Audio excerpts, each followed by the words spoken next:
Welcome to Ink2 Video. Every day we break down powerful books into simple stories and show you exactly how to apply them. Meet Vardha. He manages a software team, and he is reaching a breaking point. He relies on the standard corporate playbook, offering cash bonuses to push his team forward and using tight deadlines to keep them in line.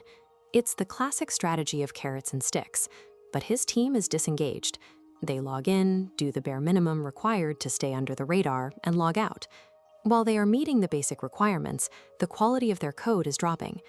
Vardha himself is burning out. He shows up every day for the paycheck, but he feels like a cog in a massive machine, performing his duties without any real connection to the work. The problem is that Vardha is using a management style designed for a different era. The carrot and stick model was built for the industrial age, where work was mechanical and required zero creative problem solving. He looks at his budget and wonders, if he's offering more money, why isn't his team working better? The psychological tools we use to motivate people are broken when applied to 21st century creative work. To understand why, we have to look at the research compiled by Daniel H. Pink in his book Drive. Pink points out a paradox. For tasks requiring cognitive skill, traditional rewards actually crush creativity. Take the candle problem experiment by Sam Glucksberg. He gave two groups a creative puzzle to solve.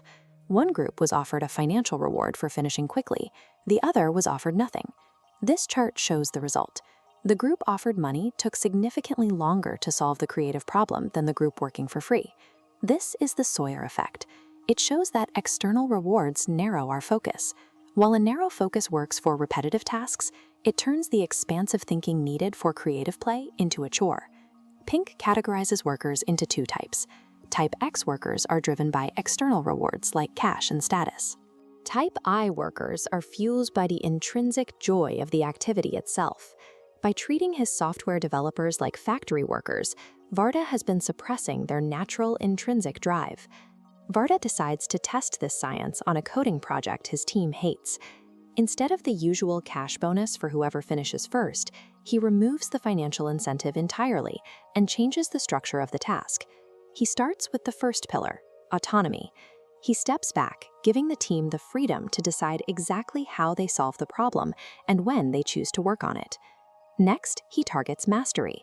Rather than framing it as a boring update, he presents the project as a chance for the team to master a brand new programming language. Mastery is the pursuit of reaching a flow state, that zone of deep focus where challenges meet our current level of skill and we perform at our peak. Finally, Vardha explains the third pillar, purpose. He connects this specific code to how it will save thousands of users time in their daily lives. Over the next few weeks, the team's behavior shifts. They begin debating architectural solutions late into the evening because they want to find the best answer.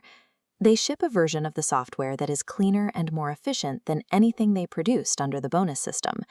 For cognitive tasks, freedom and meaning are more effective motivators than financial bribery. Vardha scales these ideas through structural changes. He institutes a FedEx day, giving the team 24 hours to work on anything they want as long as they deliver something the next day.